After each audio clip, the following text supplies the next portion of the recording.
Avec Texto et Alter, on a décidé de mettre en place des mini-débats autour de sujets Labiso pour en fait permettre de mettre la lumière sur des projets de façon plus vivante que dans les monographies et pour que les gens qui ont lu les Labiso puissent après se dire bon, comment ça se passe sur le terrain et puis pour permettre de croiser les expériences. Et l'intérêt aussi, c'est d'inviter des participants autres travailleurs sociaux qui de leur côté développent aussi des façons innovantes de répondre aux questions sociales, comme ici sur les questions de santé mentale et emploi, et de faire du lien et du réseau entre ces gens et des dynamiques, parce que l'objectif de Labiso, c'est aussi ça, de mettre en valeur des initiatives, mais aussi de permettre qu'elles soient valorisées et connues. Le secteur de la santé mentale et le secteur de l'emploi, ou de l'accès à l'emploi, souffrent, en tout cas en région wallonne, mais à Bruxelles aussi, et je suppose en Flandre aussi, d'un grand problème de cloisonnement. Ce cloisonnement, il a été pris en compte aussi bien par les différents réseaux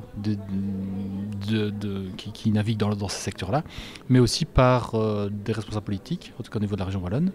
Et donc, voilà, donc c'est un démarrage d'un décloisonnement qui est surtout basé sur finalement de l'information et de la connaissance. Et donc voilà, donc je trouve que c'est pas mal de pouvoir entamer quelque chose avec un débat qui regroupe des gens de l'insertion socio-professionnelle, des gens de la santé mentale, des gens du handicap, des gens de l'insertion sociale. Effectivement, je me suis rendu compte aujourd'hui qu'il y avait toujours un manque de lien entre des services d'insertion ou des employeurs et des services qui peuvent accompagner des personnes avec des problématiques de santé mentale. Et donc aujourd'hui, le fait qu'on puisse enfin rencontrer des gens qui sont un peu plus du côté employeur et pouvoir s'échanger les cartes de visite, etc., je trouve que ça c'était vraiment important. J'espère que ça va initier des collaborations un peu plus profondes. Je trouve que une telle initiative, en plus ça se passe à Charleroi, moi j'habite Charleroi, enfin en tout cas je travaille à Charleroi, c'est quand même une très bonne chose dans le sens où je pense que Labiso, à travers ce genre d'initiative, sert une forme de courroie de transmission par rapport à un certain nombre de services qui ne se seraient jamais rencontrés. Et clairement, moi, dans la salle, je vois qu'il y a plein de gens qui viennent de Liège, de Binche. Pourtant, c'est une problématique qui m'intéresse, mais je ne savais pas très bien comment pouvoir joindre ces personnes-là. Et donc, dans ce sens-là, je pense que cette initiative nous booste d'une certaine manière parce que quand même, ce que j'entends, on voit bien que chacun à son niveau a un certain nombre de difficultés, mais tout ce qui manque, c'est avoir le temps, prendre un petit recul sur soi et pouvoir avoir le temps d'échanger.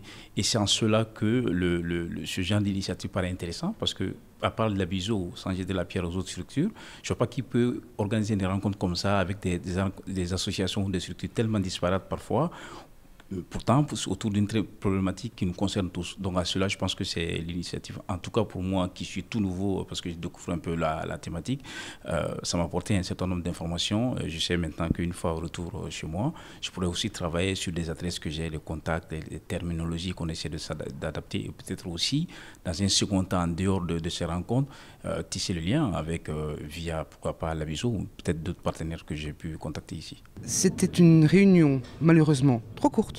Parce que 2 heures, ce n'est pas suffisant, parce que le sujet très très très intéressant, interpelle énormément. Pourquoi ? Parce que justement les problèmes psychiatriques interpellent beaucoup à l'heure actuelle. Je pense qu'il y a encore trop de stigmatisation des problèmes de psychiatrie, et l'insertion professionnelle des personnes atteintes de problèmes psychiatriques est vraiment très très très importante. C'est-à-dire qu'on peut être affecté d'un problème, mais sans pour cela être pénalisé, et je pense que l'intérêt de la réunion était très très très judicieuse. Le débat très bien mené, bien nourri, et je pense malheureusement un peu trop court, parce que beaucoup de questions doivent être encore posées et beaucoup de réponses doivent encore être amenées sur le sujet. Donc par rapport au choix de la thématique, moi je crois que c'est vraiment une thématique importante. D'ailleurs pour ça, c'est la thématique qui m'a attiré. Donc parce que les liens entre justement santé mentale et puis emploi, voilà, on a là 2 expériences, mais qui sont 2 expériences qui représentent une goutte d'eau dans la région wallonne, quoi.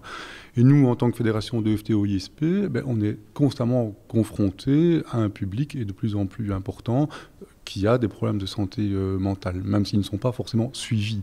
Et donc pour moi, l'importance de ce débat-là, c'est de pouvoir après établir des ponts avec les centres de santé mentale et le secteur des EFT ou ISP.